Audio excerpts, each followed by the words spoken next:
Of course not, because you have promise. And I think that even with a scientific approach, one case out of 1,000 deserves a closer look, especially when you're, number one, talking about a cure for cancer, but number two, such a revelation that technology could be out of this world, if you want to call it that. And yet the government and military was so quick to explain many more than just one when it came to UFOs and just chalk it up to a lack of evidence and so on. And to me, it really showed that Project Blue Book was not scientific. I talk about J. Allen Hynek, which obviously that's a buzzword here in the last few months with the History Channel show, sadly very heavily fictionalized. But he was an amazing individual in real life. You know, he has an amazing backstory. And so I go through a lot of the Project Blue Book history, but what was amazing to me was a discovery that was made by another researcher, Rob Mercer, who I came across when I was doing a research for a television series I was working on. And he had discovered from a former Project Blue Book personnel officer, somebody who took some souvenirs in the form of documents, letters, books, photographs, and film reels home from Wright-Patterson Air Force Base. Again, you're talking about a time where records retention schedules weren't there. It was unclassified material, and it was all going to be shredded. It was actually slated for the trash. And I found out about the story. I was like, there's something fishy here. And so I tracked down Rob, and sure enough, everything checked out. He had an amazing story. He found the listing on Craigslist of somebody selling the documents that they found in a garage. It was not the Blue Book officer. They purchased a home, and they were accidentally left behind. And Rob purchased not only that, but tracked down who the homeowner was. And lo and behold, it was a Project Blue Book officer. It was confirmed, it was definitely documented. Carmen Morano was his name. And Rob tracked him down. And this former Air Force officer, he took not only that box that was left behind at the home that he sold, but also had quite a few more boxes.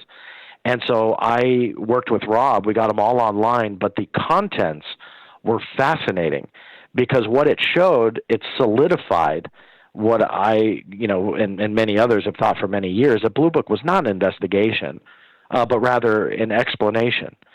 And in these files were records that were not in the Blue Book collection, meaning that when they were all transferred to the National Archives, whether it's 50,000, 84,000, whatever formula you want to use to count them all up, out of the tens of thousands of pages that are there, these records, the majority of them, were not there. And the most interesting ones, which were not in the official files, showed how a ranking Air Force officer was calling fellow Air Force enlisted officers imbeciles, stupid, stuff like that, in official reports. Like this wasn't, just a memo or something.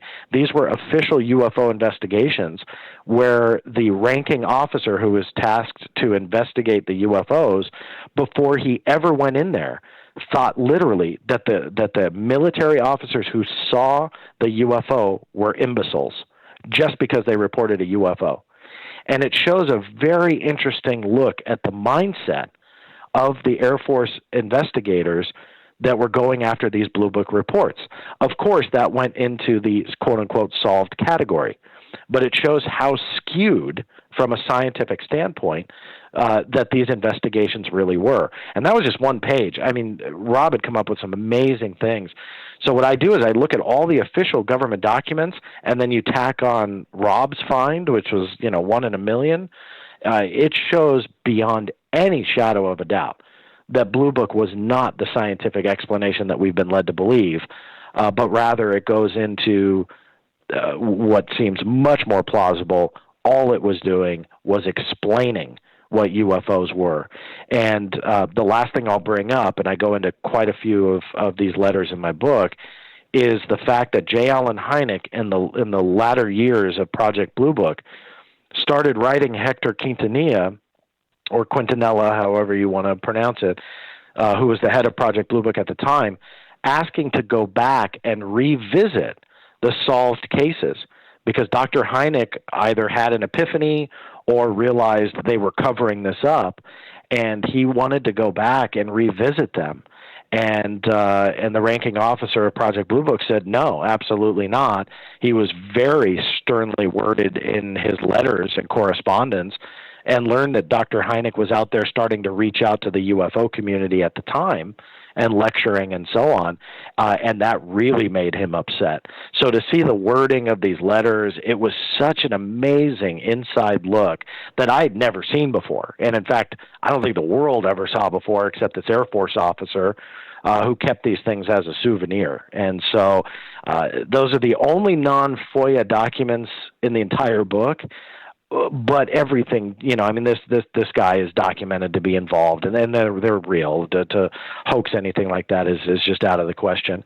So these hundreds and hundreds of pages that were just stored in a garage collecting dust really shed a lot of light on what Project Blue Book really was. Yeah, I went through the same thing a couple of months ago. I sat down with Michael Schratt right here in Burbank, and went through, because, as you know, Michael went over to the Center of UFO Studies, Hynek's offices, and he had complete access for a couple of years, and he would go in there on the weekends, and they let him have at the file cabinets there.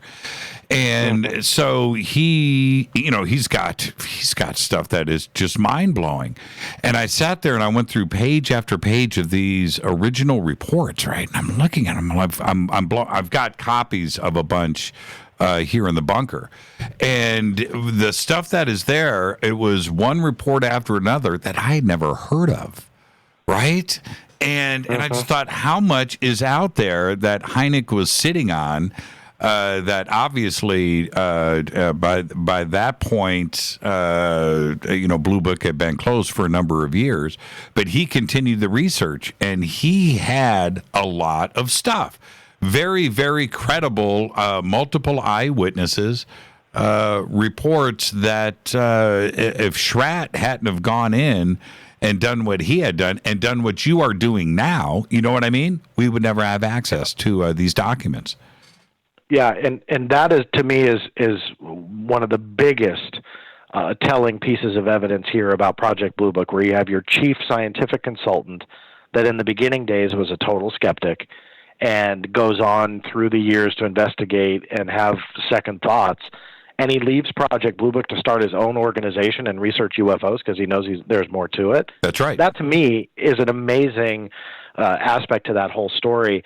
And so for me, in the grander picture of things, that is the nail in the coffin to show that the company line, that foundation that we were talking about earlier, just falls apart. Because when you start to dig in, go beyond the surface stories, and you start to dig in and you see the reaction by Hynek, and you see the actual documentation about Roswell wreckage, and you see the ridiculous way that they dealt with some of these cases, and you see that the facts are skewed, the statistics are skewed during the Blue Book years, you can absolutely conclude that all of that was a joke, and that you need to move beyond that Blue Book era in the sense that we know that there's more there, but it's going to be very hard to research. We don't know how many documents were destroyed, because, again, Carmen Morano went on the record and said they were slated for the trash can. Those were only the ones he took. Imagine how much he probably couldn't take or didn't know as the decades would go on, that the people like you and me and everyone listening would want to see them. Imagine how much has been thrown in the trash. And that's just one UFO project that we know of. Imagine all of the other intelligence agencies. Yeah, like you have this one letter here. If you don't mind, I'm going to read part of it. But you say, in one letter, 1952, which I discovered under FOIA at the Air Force Historical Research Agency, was written by U.S. Air Force Major General William F. McKee. Right? And you state here, and this is what's crazy, because you have so much material to go through. But you say that you discovered this letter while going through his personal records at the archives. This was not part of any official collection of UFO-related records. It was simply by chance that I realized the letter was there. Yeah. Pretty amazing. This is like luck. And listen, I want the audience to listen to what I'm about to read to you. Here I go. It's, quote, These things are hectic here in Washington as ever. In addition to all of our other troubles, the flying saucer boom has started again. Even our radars are picking up unidentified objects. The press now thinks we are keeping a big secret from them. As General Twining, and I love that part, right, said a day or two ago, people don't seem to realize that we have a few billion stars in the sky with all of their associated physical phenomena. Holy crap. Now, yeah, it's a pretty amazing letter. And on top of the power of what you just read and the words that he used, it shows that the quote unquote Project Blue Book collection didn't have everything. That there are these as high as major generals and above, and their openness to what is out there in the universe. And this was 1952. So they had already been doing UFO investigations for 5 years. They had already kind of kept, publicly saying that there was nothing to the phenomena. And yet here you have a major general that's stating in this letter, this is hectic. We don't know what we have when you have a few billion stars in the sky. So on multiple levels, that was a fascinating find for me. And yeah, kind of on accident. I mean, I really wasn't, I was going through the files, but I really wasn't saying there's got to be UFO stuff in his personal collection. That was at the Air Force office, not his personal collection, but at the Air Force History Research Office, or Research Agency. And so it was a little bit by accident, but those are the finds that I love. And, there's been amazing books written over the years about government documents and government secrets. What I tried to do in this book is obviously deal with the most important ones, but really hone in on the ones that have excelled the story that have never been out before.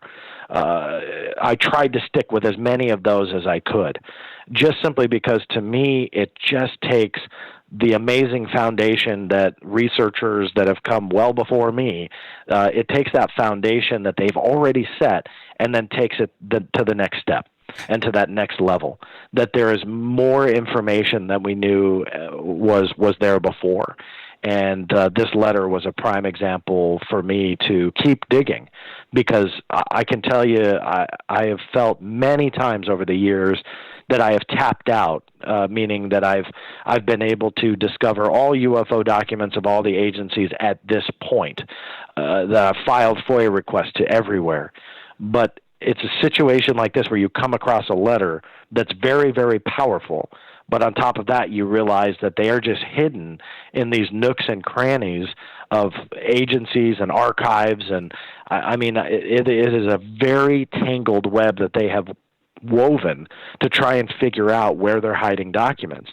Because you can file a request to the United States Air Force, but if you don't file it to the United States Air Force's Historical Research Agency, you may not get the same result.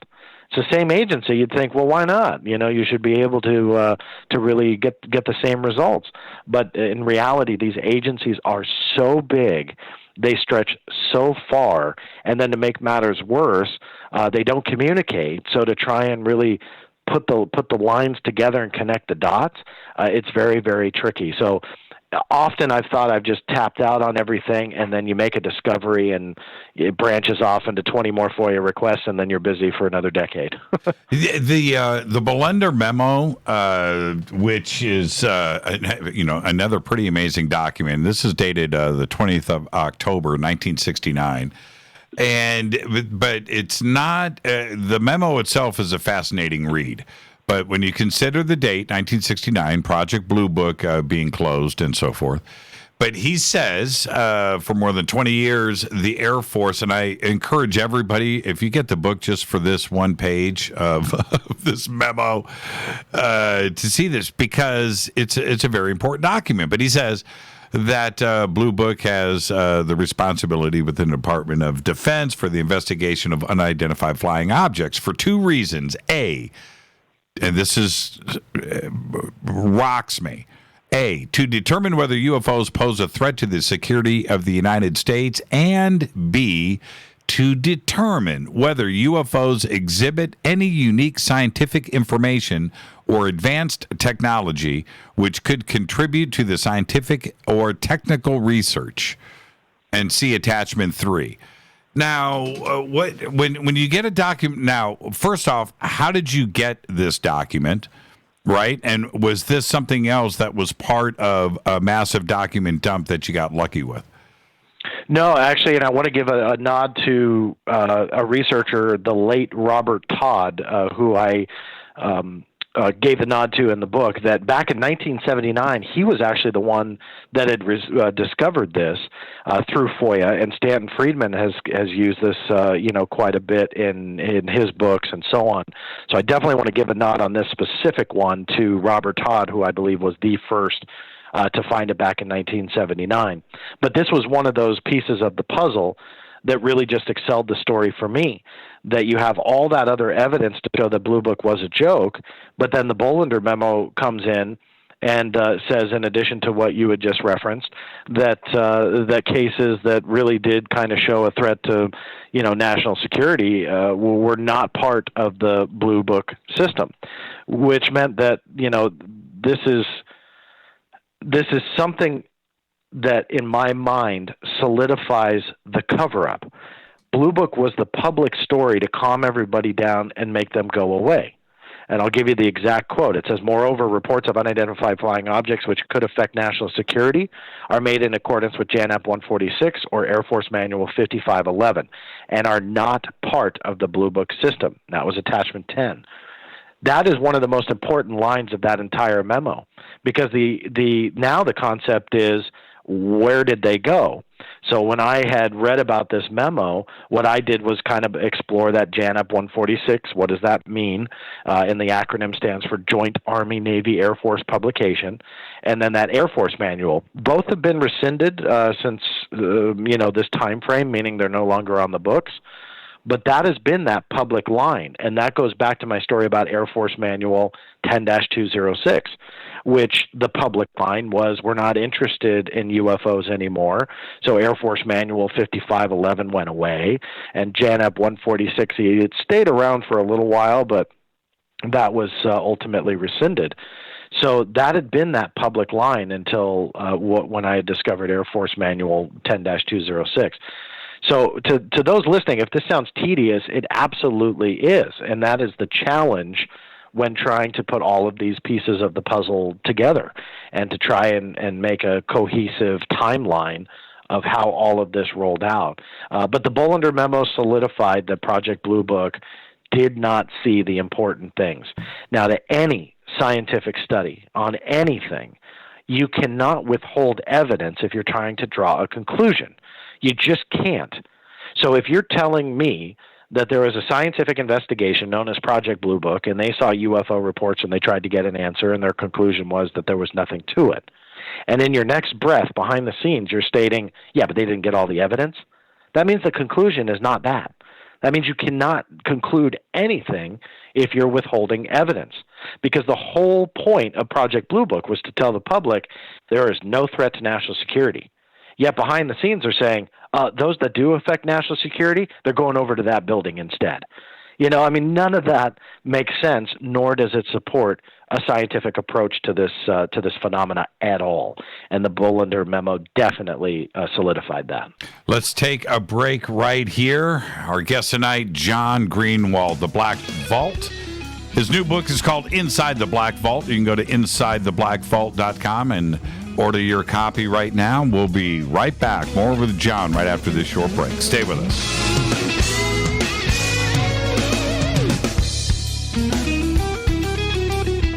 Hi everybody, this is Rob Halford, the Metal Guard on JimmyChurchRadio.com. This is KGRA Digital Broadcasting Station. Salt Lake City, Utah. Van Buren, Arkansas. Poor water quality is a major health issue, and it's only getting worse. Municipalities can't keep up, standards have dropped, and pollutants are increasing. Where does it all end? It ends by keeping the pollutants outside of your home with HydroCare's advanced systems available at Wave Home Solutions. No less than the best purification materials and processes have been developed by HydroCare to provide you with healthy, clean water for drinking, cooking, and showering. HydroCare far surpasses the competition in removing chlorine, odors, iron, lead, chemicals, limescale, and much more. Don't settle for less when it comes to your water. We'll take care of the toughest water problems for you, whether it's from a city or well source. Satisfaction guaranteed. For more information, call 888-997-WAVE. That's 888-997-WAVE. Or go to bestwater123.com. That's bestwater123.com. Wave Home Solutions for a healthy, comfortable home. Your contact for current news and trending topics. KGRARadio.com. Does your basement or crawl space have a damp, musty smell? Well, watch out. That's a sign of too much moisture and not enough ventilation. And that can mean increased mold growth and the buildup of harmful toxins and gases. Don't bother with a dehumidifier. It just circulates the same unhealthy air. Now there's a better way to remove these dangers and odors. It's with the computerized Wave Moisture Control Unit that reduces moisture and expels pollutants. We replaced our old dehumidifier with the Wave unit, and in only 3 weeks, our basement is dry and the musty smell is gone. Wave units require no maintenance, no buckets of water or filters, and costs only pennies a day to run. Breathe better, live healthier with an affordable, no-maintenance Wave unit. Call 888-717-WAVE, 888-717-WAVE, or visit dryhealthyhome.com. dryhealthyhome.com. Ride the wave. Wave Home Solutions for a healthy, comfortable home. This is Jimmy Church of Fade to Black, and I only drink Fade to Black blend coffee from River Moon. Just click on the River Moon coffee banner at jimmychurchradio.com. Promo code F2B Blend. So are you tired of being tired? Well, then it's time to get the tea. Hey, it's Lisa here to tell you about this all-natural, all-organic tea I've been drinking that has had great results for over 20 years. It's called Life Change Tea, and it's specially formulated to help detoxify and cleanse your kidneys, liver, colon, and blood all at once. The colon is one of the most ignored organs in the human body. The faster that waste is eliminated from the body, the less time that waste sits in our intestines, spreading toxins to our bloodstream. This tea helps cleanse chemicals caused by outside intruders from our entire digestive system. And get this, weight loss can be a side effect. And with continued use of the tea, you can experience clearer, healthier, younger looking skin, increased energy, and a happier outlook on life. So if you're tired of being tired, get the Life Change Tea at getthetea.com. That's getthetea.com. And like me, you'll be glad you did. Did you know that when you're on the road with limited data or Wi-Fi available, you can still listen to every minute of Fade to Black by just calling 605-562-4482. No smartphone, app, or internet needed. It saves your data plan and no extra cost if you have unlimited minutes. Just call 605-562-4482. You can listen to me, Jimmy Church, on any phone, anytime, anywhere. Go Beckley Tappy.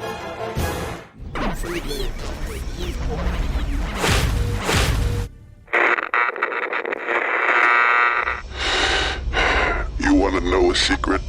I love ponies. I really love ponies. I'm serious. I couldn't stay sane without ponies to brush. Why Fade to Black? Because you never got that pony. Damn it. This is Fade to Black with Jimmy Church on the Game Changer Radio Network and KGRA, the Global Radio Alliance.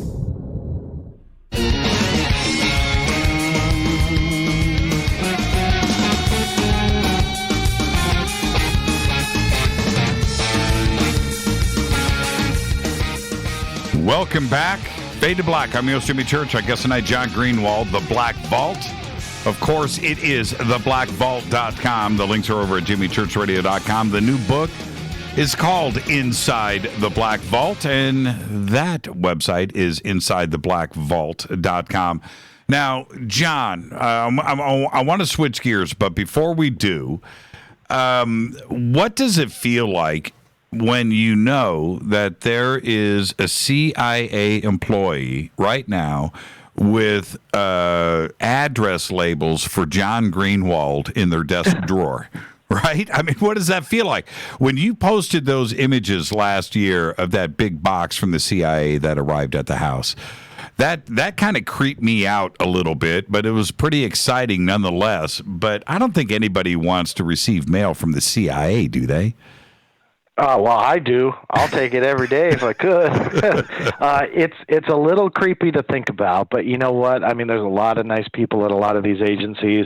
The CIA, it became real challenging last year. That box became a pretty big news story at the end of 2018. And those were literally thousands of pages of MK Ultra material that shouldn't have existed, and it is a long tale that stretched years of fighting. And so I know firsthand that they were not happy about how that came about. And so getting the mail doesn't bother me. It's when you try and talk to, and this was documented in the media too, that the FOIA case officer wouldn't even give me his name. And out of all the agencies I've ever dealt with, I've never had that before. It was just silliness. But yeah, it makes you a little bit, you shift in your chair a little bit when you're talking to somebody and he refuses to give you his name. And it's like, just make up something. Let me call you Mike, and yet that's what I had to deal with. So I try not to get paranoid, but there is a point where you just kind of squirm in your chair a little bit and go, I hope I'm not making a mistake with my life.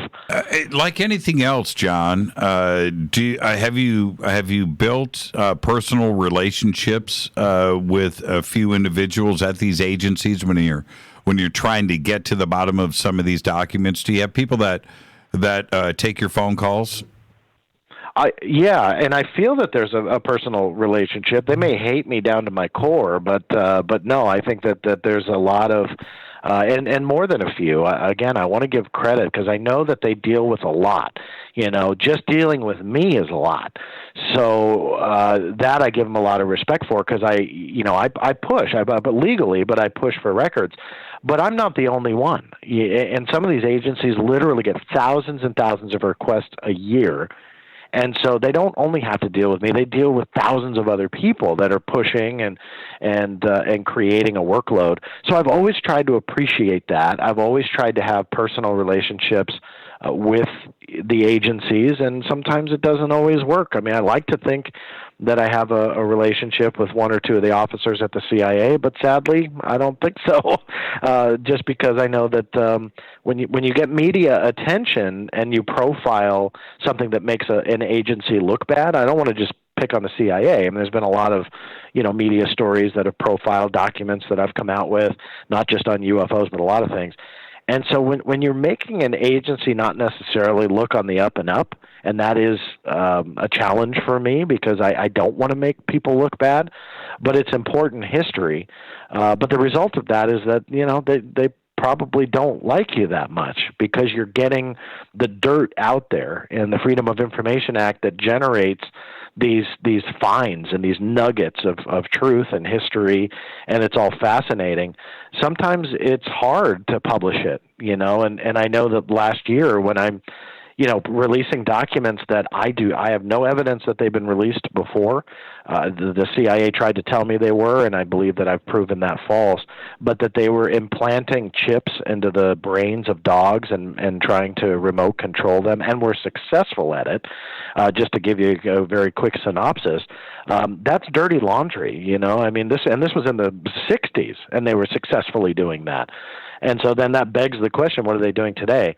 That's dirty laundry. And so sadly, as a result, I don't think I'm on their Christmas list every year, but I do try and work hard to be on that list. How does it work? That there are many out there that try to attempt a FOIA release, and their letter is something like, send me everything on the UFO subject, right? And off the letter goes. That's not how it works, is it? How do you approach getting documents released? It's a tough line to skate because you want to be broad enough that you're not missing anything, but not too specific because then they will not give you some things that you want. So if you get dates wrong, if you get names wrong, again, those specifics may come back and haunt you. You have to skate the line between the two. And if you're too broad, like give me everything you got on, Blue Book or something like to that effect, that's kind of a silly example, but the result would be tens of thousands of pages. And so they reject your request based on the fact that it's too broad. So you have to find the language that rounds it down to something that's not burdensome, which is the legal language that they'll use to reject it. So it's not too burdensome, but not specific enough that you're going to miss something. And it's not easy. It depends on agency to agency. They all play different games. Some are very, very genuine, and they want to process your request, while others are so fed up with FOIA requesters, they want to change the law. Department of Interior was trying to change the law last year to put limits on FOIA requesters. And so you do have pushback to a public law and a right that you and I and actually everybody on the planet has. You don't have to be an American to use the FOIA. And they're trying to push back. Some agencies are trying to push back and limit what we can do and what we can access. And so going back to your question, it's a very tough one to answer because every agency is different in how they treat you. Antarctica, I just want to talk about this briefly. That's the biggest chatter right now, as you know, in the UFO community. You know what's going on in Antarctica.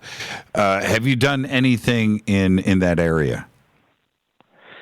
Well, I mean, high jump in Antarctica. I mean, high jump. I've gone after documents on high jump, if that's what you mean. Oh, that's part of it, and then we have all of the modern, going back to whistleblowers and things that are happening today.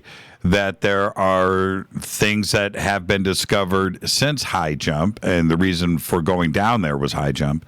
Is there a way to go about that to see if we do have specific teams down there doing archaeological stuff, and if there is stuff indeed underneath the ice?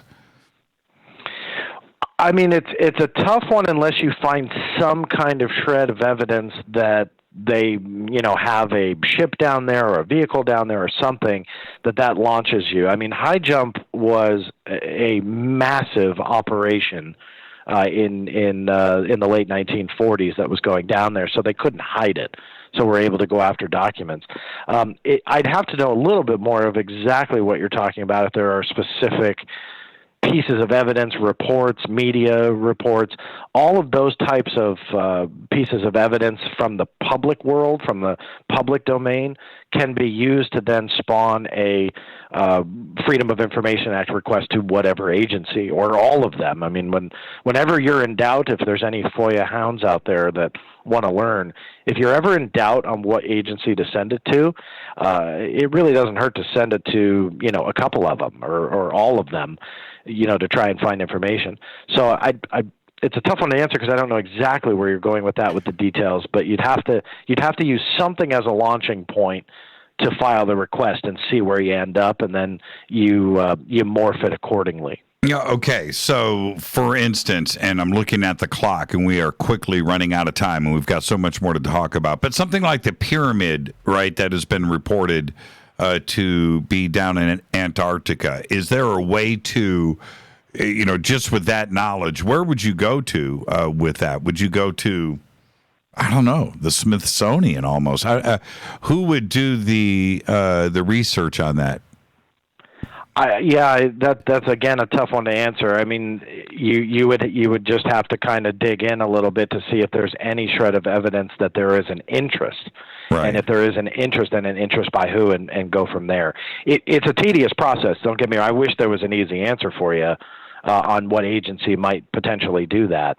But you can fit research into every military agency if you wanted to, if they had an interest in it.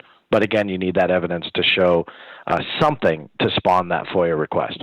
Now, where are we today in the agencies and the Pentagon? You've been releasing and doing a lot of requests lately about current projects that are said to exist within the military-industrial complex. So where are we today? Is the Pentagon, is the military, is the CIA today interested in UFOs and continuing the investigation? My safest assumption would be yes. The proof that I had that they were still interested, obviously they covered that up with the Air Force connection. There are certain things like I have one chapter about the nuclear, what I call the nuclear connection between UFOs. And so I went to the Nuclear Regulatory Commission, or the NRC, and to my surprise, I was able to uncover documents about a UFO encounter at Cooper Nuclear Station that occurred that had never really been out before, and a security guard who was there when it happened. They never reported it, but he felt that after years had passed that he should, and so he actually filed an official report, and the NRC took it, very seriously. And they filed the report, and it ended up being on a need-to-know basis. So I believe that there is still interest in it. And by the way, the documentation that existed was from 2010. So I'm not going back to the 1950s making a discovery like that. I mean, this is, in the last 10 years or so. So there's definitely an interest from a national security standpoint, as there should be. And that was one of the biggest things that I feel that even I taught myself when I was writing this book, on how much evidence there is to show that there is a massive national security threat. That leads into now the big debate away from Cooper Nuclear Station in Nebraska about the document I just talked about, and now leads into this whole debate about ATIP. And this is a very, if you follow it, fairly controversial discussion on whether or not ATIP was UFO related.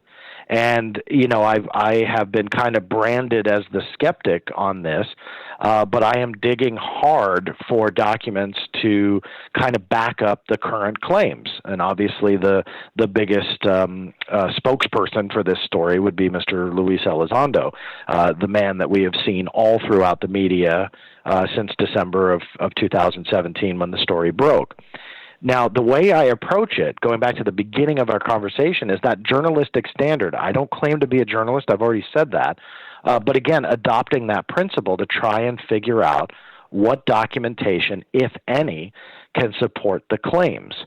And there's a lot of reaction from the general public on that pursuit. Some people just want to believe him, and that's enough. And that's okay. I've never said that there's anything wrong with that.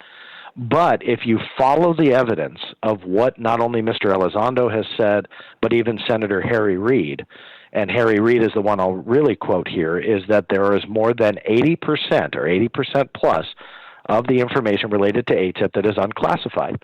That means there's a lot of documents there, so we shouldn't give up. Unless Senator Reid is wrong, I don't know who wants to argue that point, but we have a lot of unclassified information for us to access, and that's what I'm pushing for. And last week I had a pretty big triumph, actually two of them, which goes back to my first interview with you about this, where we went in much, much more in depth. But when I received the original denial of no records from the Secretary of Defense's office, and that is where Mr. Elizondo has said that he has worked. Now, even though I've talked about that request, and according to the government, the Defense Intelligence Agency is the one to release these documents, I immediately filed an appeal.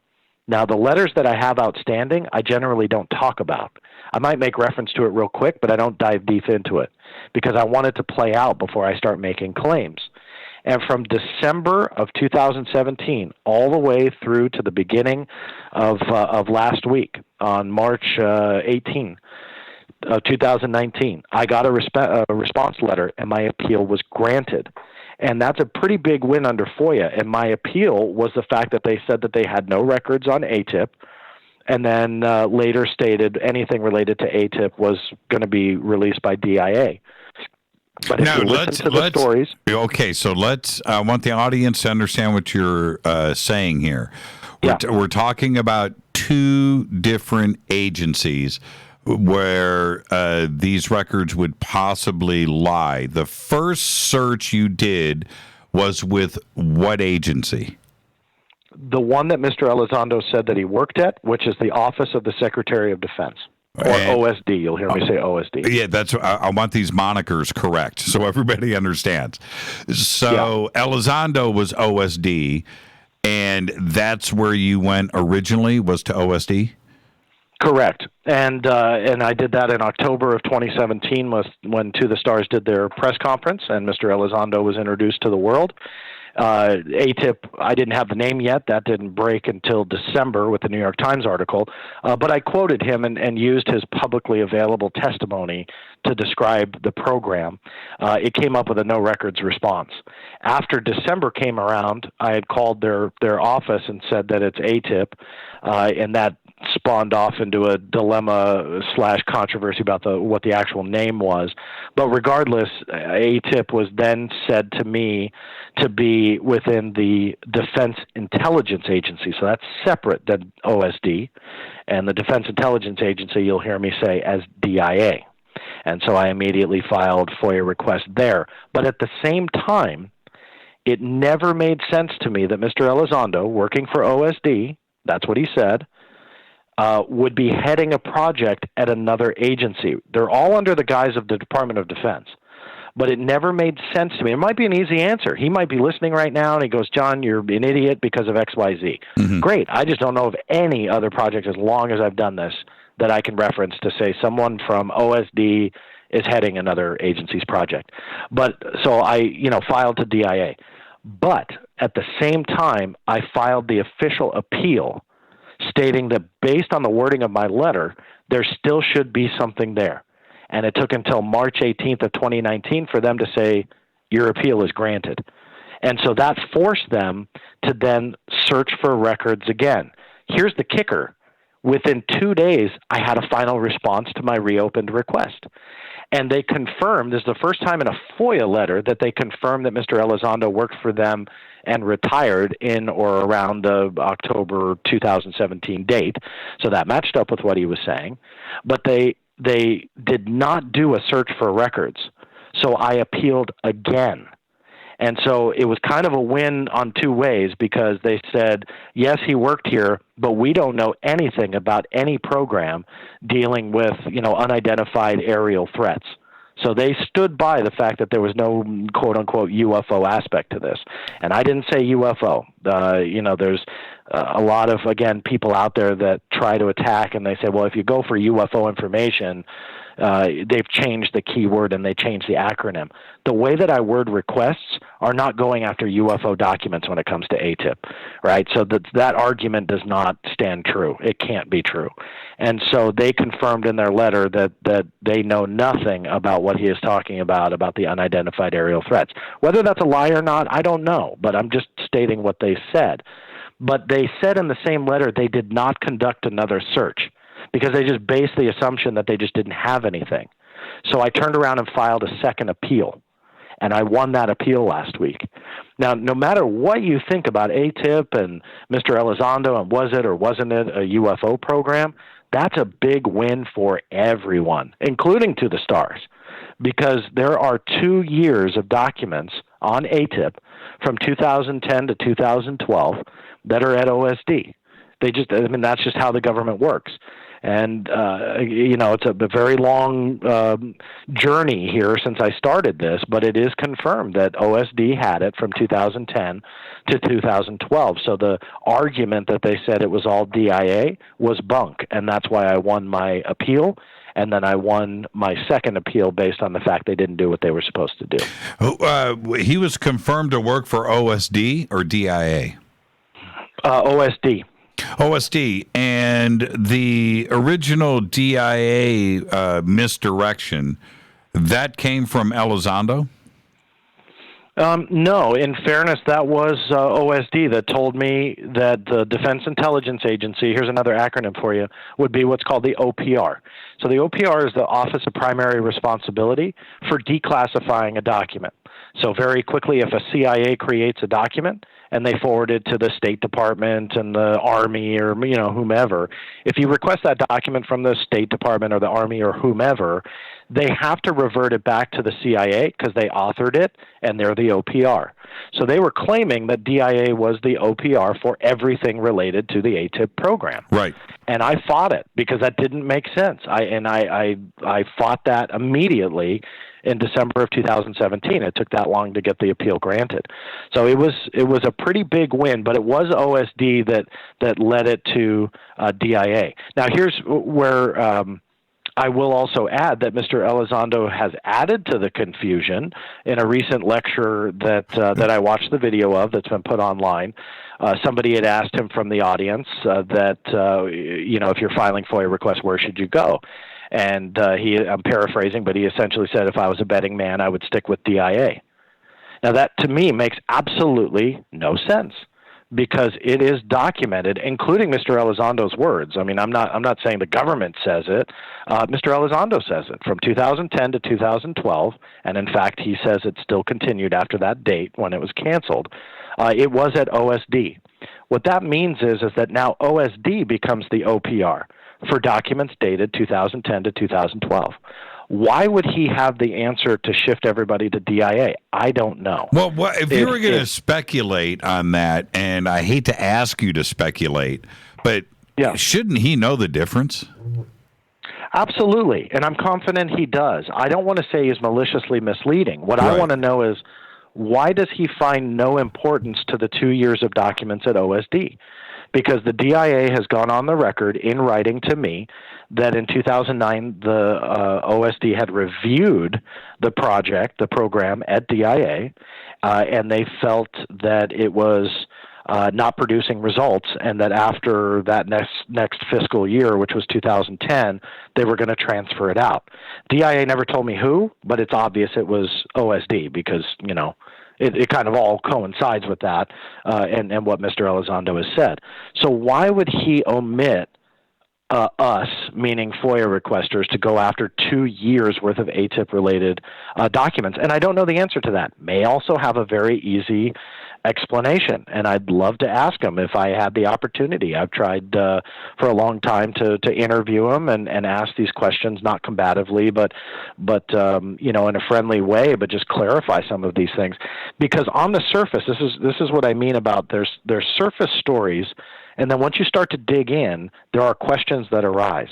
And maybe, just maybe, questions have very easy answers, and that's fine. But asking those questions does not mean that you are trying to disrespect the story or debunk the story or attack anybody's patriotism or integrity. But sadly, some people, believe that. And, there's a lot of heat out there from a select group of people that are very big fans of To the Stars Academy, very big fans of Mr. Luis Elizondo. And if you say anything that goes against what they are saying on the surface, you're like a bad guy.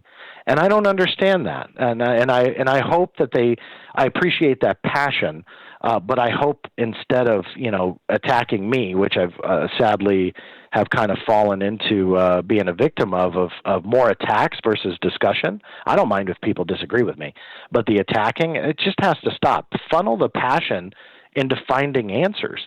Like I can have an opinion and say, I really don't believe ATIP was UFO related. But what does it matter what I think? I'm going after the documents to either prove or disprove that.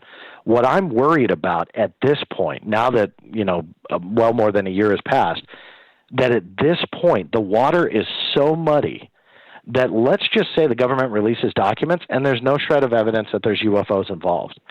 The line has been drawn in the sand so definitively that you're going to have a group of people that are just going to say, who cares? It's still a UFO program. They're covering it all up. Yeah, it's a smoke screen. Like, well, Right. So then the question mark is, who do you believe at that point?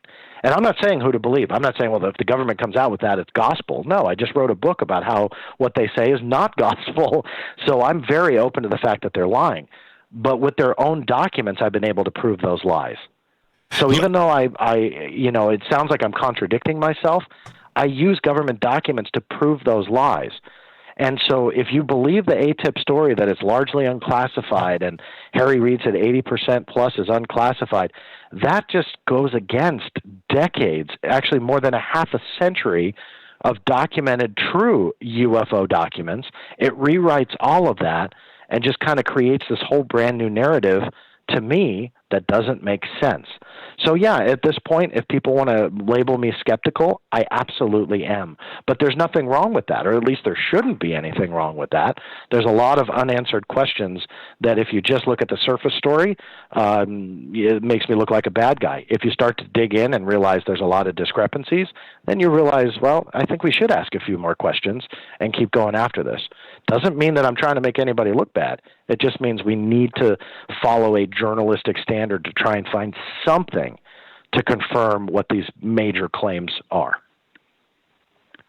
Can I get you to hang on for some overtime? Yeah. Yeah. I'll do it. I'm not ready to stop, John. I'm sorry. We can't do it. No, I'm not going to do it. I'm here. I'm not going to do it. I'm not going to do it. This is Fade to Black. Our guest tonight, John Greenewald. And let's just keep it going. I'm going to pick it up or we're leaving off right here. Stay with us. We'll be right back. This is Fade to Black.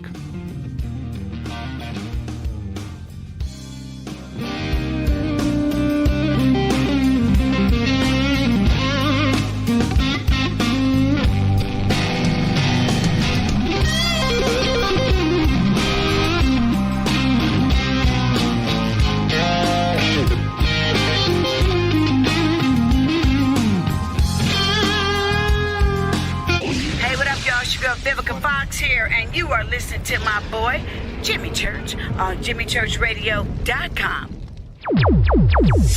Despite popular opinion, reading a book will not make you smarter. But listening to Jimmy Church will. Hurricanes, earthquakes, wildfires. This year we've experienced more than our fair share. This is Jimmy Church of Fade to Black, and last month I decided to make sure my family does not have to worry about food should we get caught in a real emergency situation. Introducing Numana, a healthy, storable product that tastes so good that you'll want to eat it every day instead of just during those times of duress. All Numana products have a 25-year shelf life, are MSG and GMO-free, no preservatives, and are made in America. With the Numana pack in your home, you'll be able to sleep at night knowing that you've protected your family. Not only have I tasted and tested, I own it. Now you can too. Just click on the Numana banner on JimmyChurchRadio.com and use the promo code Jimmy when you order. In addition to a discount, we'll send you an autographed Fade to Black t-shirt. Seriously, go Beckley Teppy. This is Jimmy Church of Fade to Black, and I take Life Change Tea supplements every single day. It's what I do. Click on their banner at JimmyChurchRadio.com.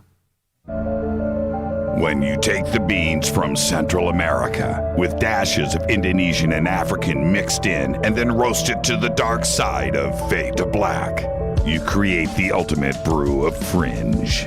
Introducing the Fade to Black blend from Rivermoon Coffee. Yes, Rivermoon's darkest customized roast was created for the love of Fade to Black. The alchemy of masterful roasting and smoking the beans is in every sip of this full-bodied, dark Java. I need my coffee dark, deep, with distinct bittersweet chocolate highlights, just like the bunker. Leaning further into the darkness of the roast is Fade to Black blend from Rivermoon Coffee. Just click on the banner at JimmyChurchRadio.com and use the promo code F2BBLEND for 15% off of your order today. Go Beckley Teppy.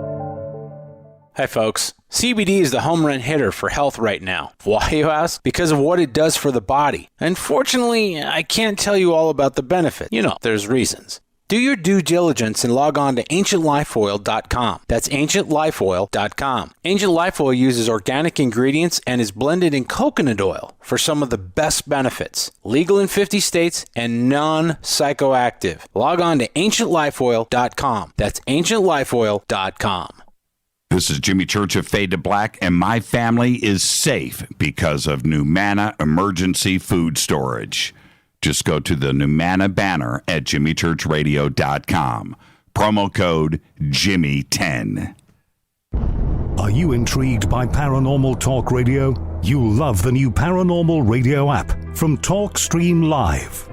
You'll find a great selection of talk shows covering UFOs, ghosts, strange phenomena, and much more. Download the Paranormal Radio app now and start listening to the very best in paranormal talk entertainment, including the network you're listening to right now. The Paranormal Radio app, free in Google Play and the iOS App Store.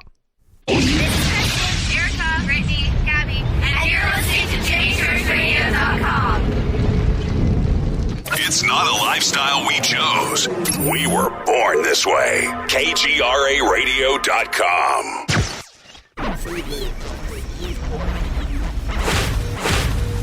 This is KJCR at JimmyChurchRadio.com.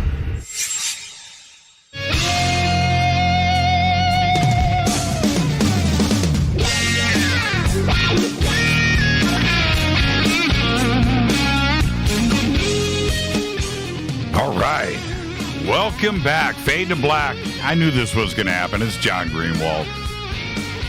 We ran out of time. We've got to get into some overtime, and this is what's really funny here. John, we had a whole list of stuff tonight, and we didn't get to any of it. Yeah, I noticed that. Oh, man. All right, so I want to stay on where we are, and I wasn't going to say anything about this, but you just mentioned that you have reached out to the Stars and Elizondo to ask some very important questions. Well, on Sunday, I spoke with Tom DeLonge. Now, I'm not going to get into any details of that conversation because it's a private phone conversation, but he did say one thing that I'm just going to put it out there. That he would love to come on to Fade to Black as soon as possible to discuss his new TV series on History Channel that's going to premiere next month, and hopefully we'll be able to put that together. In a couple of weeks, we'll have Tom on the show to talk about the new series. That's great. But he did say one thing to me, and I'm sure he's not going to mind me saying this, but he said, you know what, but Jimmy, I'm not going to talk about any of the current drama that is going down right now in social media.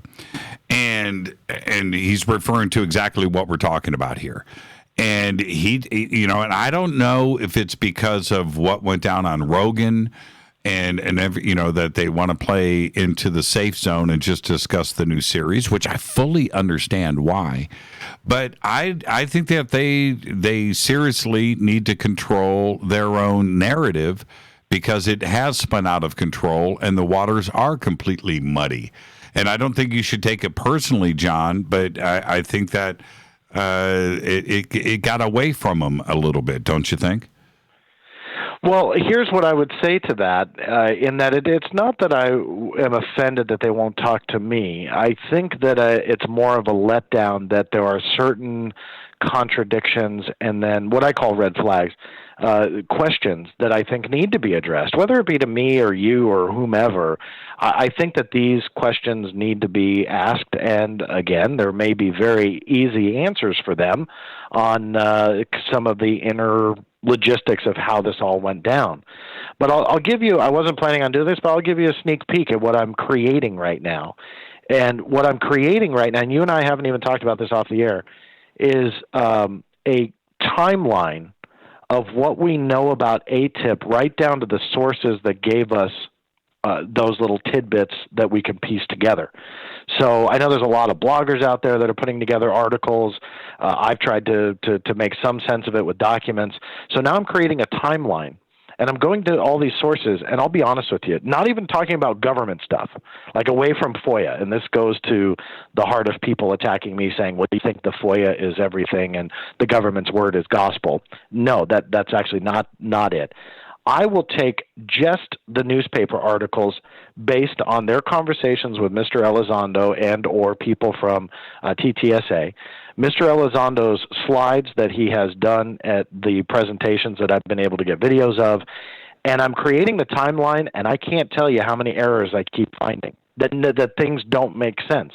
Not because of what the government told me, but because of what we have been told from these public sources. Now, who's to blame for that? I don't know. But I'm throwing it out there, and I'll give me a week or two, if not earlier. But I'll put this timeline out there, and it's all sourced and links to the source articles and the source information. And when you look at it on a timeline, you go, wow, no wonder it doesn't make sense. So again, that surface story sounds great.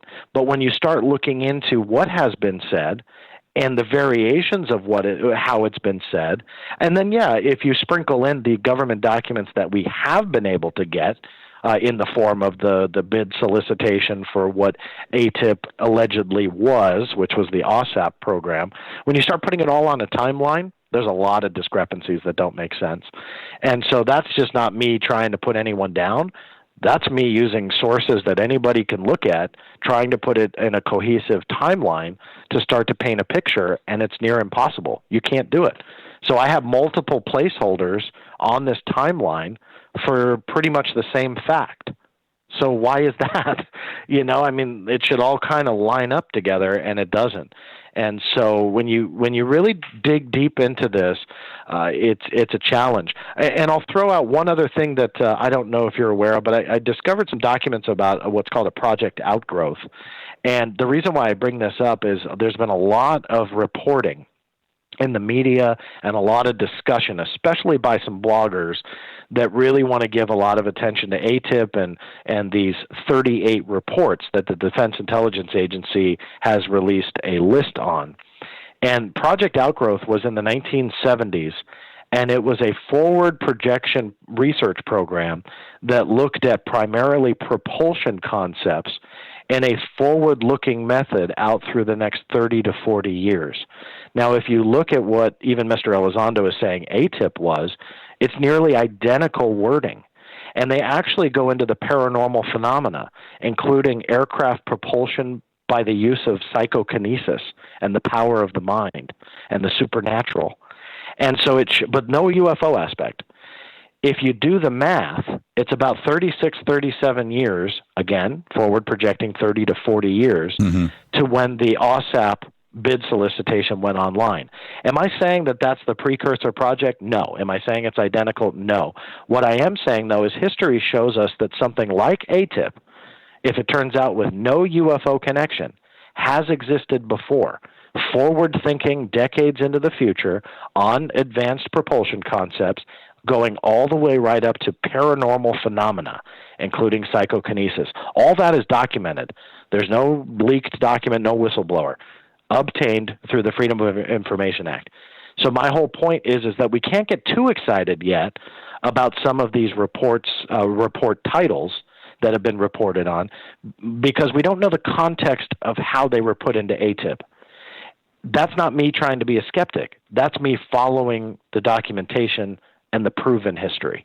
How did the funding? I don't want to name names or point fingers, and I certainly don't want to ruffle feathers. But when you have a $22 million project, that's a federal project that's about to get funded, how does that get funded? Could I have bidded on that project? Could the Game Changer Network, Inc. Have gotten in on that bid, and I could have put my own team of experts together? Well, you would have to meet their prerequisites to bid on the contract, but it was an open bid, and that also kind of contradicts this whole classified, too dark to release to the public. The official bid announcement went out on a public server. It was unclassified. There was no mention of UFOs or paranormal phenomena, by the way, but the OSAP, or what was considered the precursor program to ATIP, and again, this is where one of the discrepancies comes in, actually a couple of them as I create this timeline, because it depends on who you listen to. Right. Some think it's the same program, others think it's different. But my whole point is that anybody, any corporation that's cleared up through a top secret level, because obviously they're dealing with propulsion systems, advanced aircraft, and so on. So you're going to deal with classified information. That's a given. Could have bid on that contract. What DIA confirmed to me in the last few weeks, the Defense Intelligence Agency, this had never been out before, but I was shooting a television series, and in the interest of accuracy, I reached out to their public affairs office. Right. And I said, I'm working on this series. I wanted to clarify a few things. The short of it is they said that Bigelow Aerospace, or BASS, which was the LLC that was under Bigelow Aerospace, was the sole bidder. There was no one else that bid on the contract. Now, I saw him say that, and I thought, that can't be true. This was a public bid solicitation. I mean, in the world of cutthroat corporate drama, you're telling me that for millions of dollars on a contract that not a single other bidder, put in a bid for this? And so I triple-checked with him. I said, so let me just be blunt. So you're saying that this solicitation notice goes out for OSAP, which, again, is connected to ATIP, that Bigelow Aerospace was the only one that cared to bid on this contract? And they confirmed yes. Now, that goes against a story that we've heard that potentially Lockheed Martin had bid on this contract as well. Right. And I'm not trying to throw anybody under the bus and say you're wrong or you're wrong or you're wrong.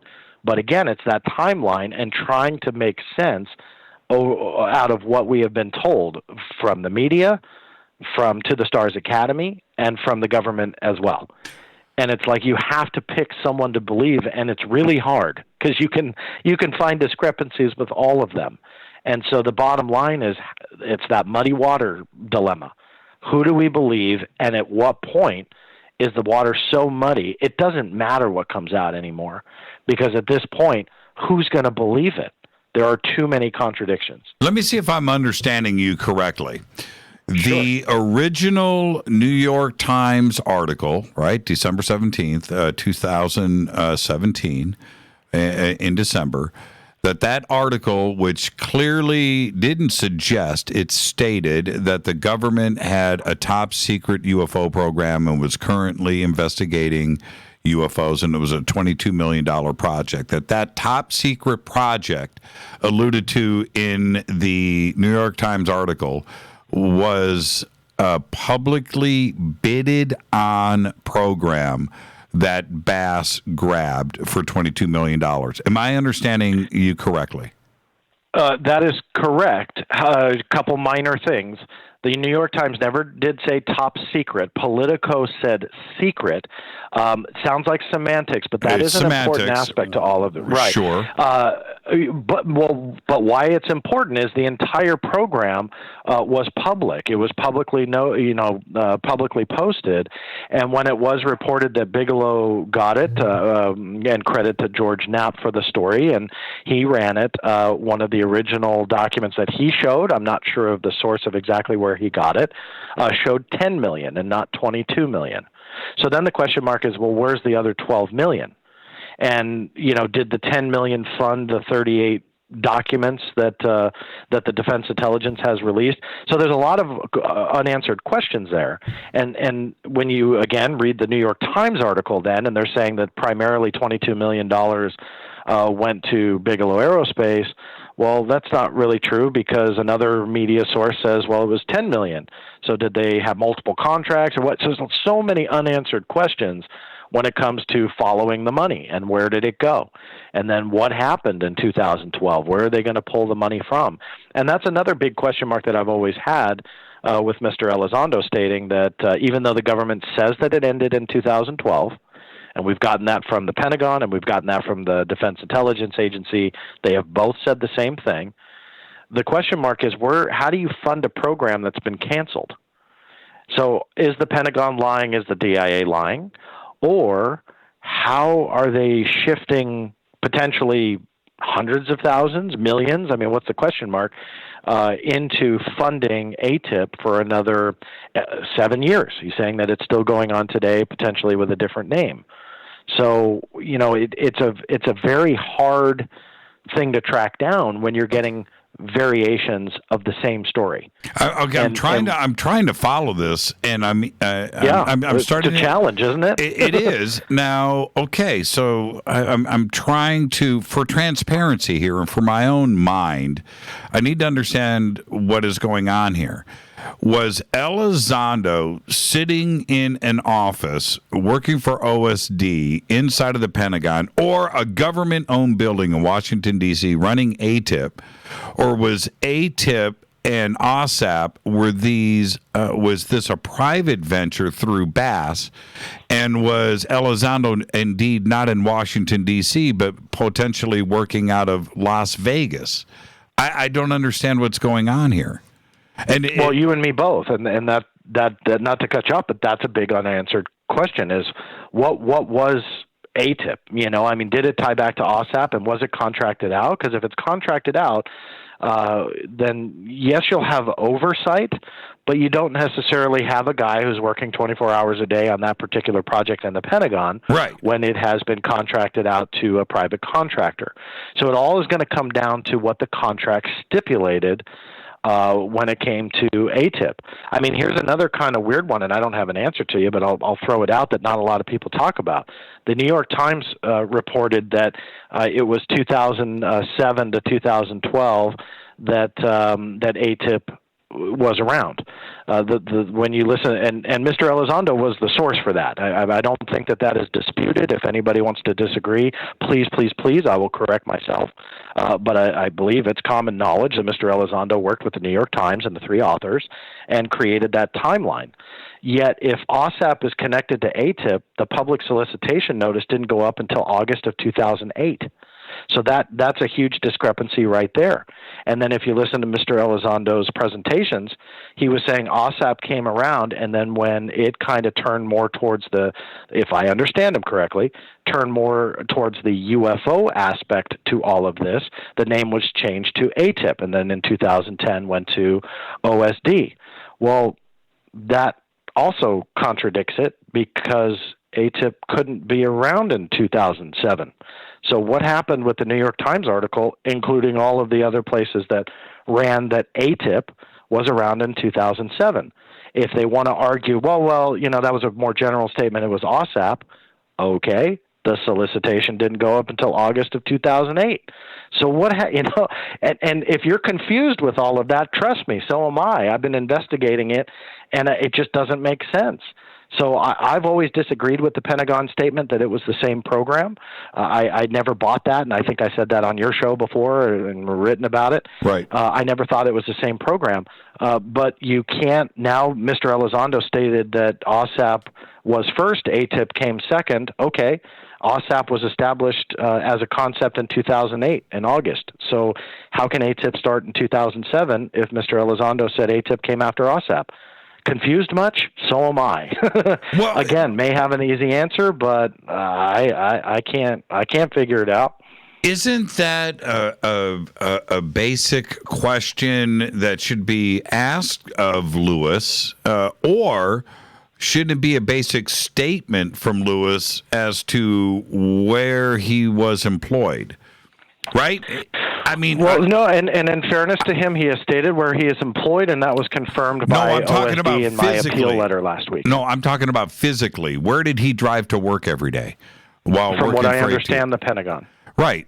That doesn't make any sense. So he was overseeing. That's correct. That doesn't make any sense if ATIP and OSAP were being funded through Bass out of Las Vegas. And correct. And this is the next point. Those 38 reports that were written, right? Or 38 reports, 38 theories, I should say, actually. There were reports, in fairness. But Okay. All right. It's great science fiction. It's amazing stuff. But did he have oversight over those reports, or were the reports directed by Bass? I don't understand that part. And this and I have an answer to that. And this is where Dr. Hal Puthoff and his lecture in Las Vegas comes into play. That according to Dr. Puthoff, he said that he is the one that made the call, and shelled out the 38 contracts to write those 38 reports. That's him saying that, not me. So if that's the case, and he says as a contractor, and I'm a little bit paraphrasing, so I want to be fair here. I'm not going to read the whole quote to you, but I do invite you to whomever's listening to look up the transcript, because there are transcripts out there of what his presentation was in Vegas. But paraphrasing that he was the one that picked the 38 reports as a subcontractor. Okay, so we know that that's Bass, which means that Bass made the call. So with that being said, now we have the subcontractor making the call of what those reports were. Now, look at all the media reports, and I believe it was January of this year that broke when we all got the document under FOIA, and Nick Pope got it through the Congressional Affairs Office, the Corporate Affairs Office for DIA. So in essence, it's like the Public Affairs Office.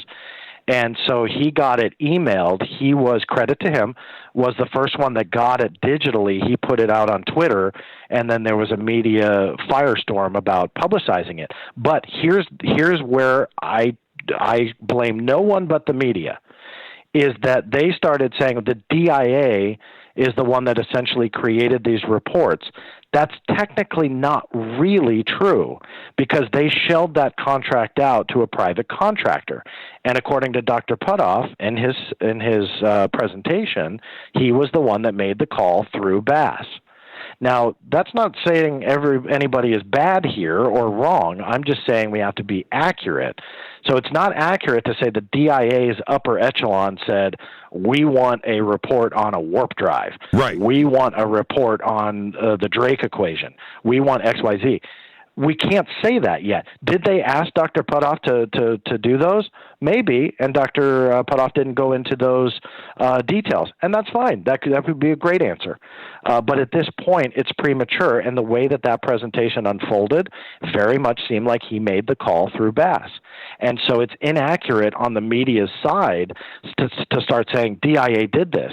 Oh, that's not technically true. They shelled out the contract, but then the question is, who overlooked it? Because I think Mr. Elizondo's time frame came later. He wasn't involved since day one.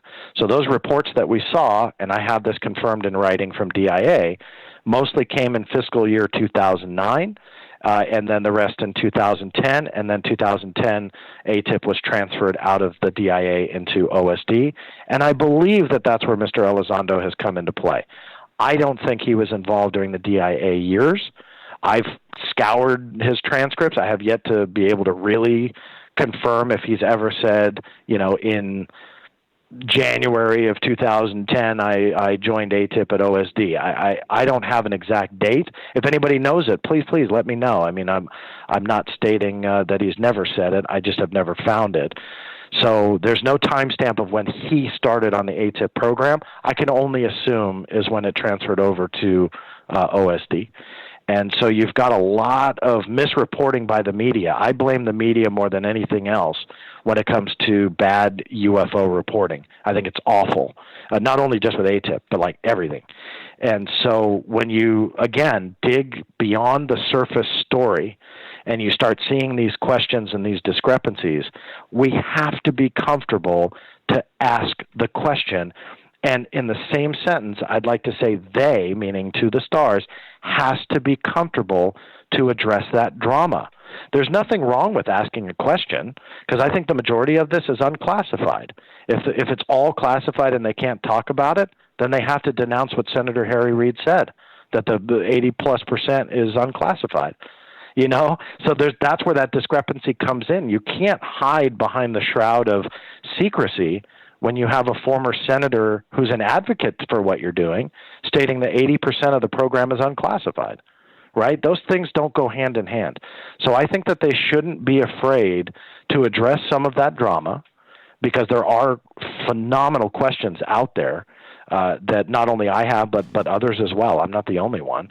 And we have to look at these discrepancies and figure it out. They may have easy answers, but until they're willing to look at it and address it, there's going to be a lot of speculation, and I hate speculating. John, here we are. It's going to be 2 years coming up in December since all of this happened. And we thought that we were getting answers back in December 2017, and it was a brand new day. And here we are rolling through 2019 with more questions than we had before. Absolutely insane situation we find ourselves in. Well, the new book. Go ahead. Go ahead. 15 seconds. No, really quick, because I know you're coming up to the end here. All I would say is last week's victory is a victory for everyone interested in the truth when it comes to the FOIA. And the fact that OSD accepted 2 of my FOIA appeals and they are now processing that request properly, I think that is a victory. Even if you disagree with my interpretation of what ATIP was, that should be what is on everyone's mind. Not to pat me on the back. I don't care about that. I'm talking about in the sense of the FOIA part of this search. That's a win for everyone. And I hope people realize that even though I have opinions, I'm still out there pushing for the real evidence to either support or potentially even deny what some of these claims really are. Thank you, John. And the new book is Inside the Black Vault. You can go to InsideTheBlackVault.com and, of course, TheBlackVault.com. The links are over at JimmyChurchRadio.com, and we have everything up right there in Twitter. John Greenewald, unbelievable conversation tonight. Faded Black's executive producers, Rita Camarion. Show is produced by Hilton J. Palm, Renee, Dennis, and Bob. Announcers are Steve Harder, Gene Vitoa, Mark D. Kovar. Webmaster is Drew the Geek. Music, Doug Aldrich. Intro, Spaceboy, SpaceboyMusic.com. Faded Black is produced by KJCR for the Game Changer Network, and syndication is KGRA, The Planet. This broadcast owned and copyrighted 2019 by Faded Black and the Game Changer Network. It cannot be rebroadcast, downloaded, copied, or used anywhere in the known universe without written permission from Faded Black or the Game Changer Network. Thank you, John Greenewald, The Black Vault. I am your host, Jimmy Church. Until tomorrow night, Fader Night, open lines all night long. I want everybody to be safe. Go Beckley Tepe.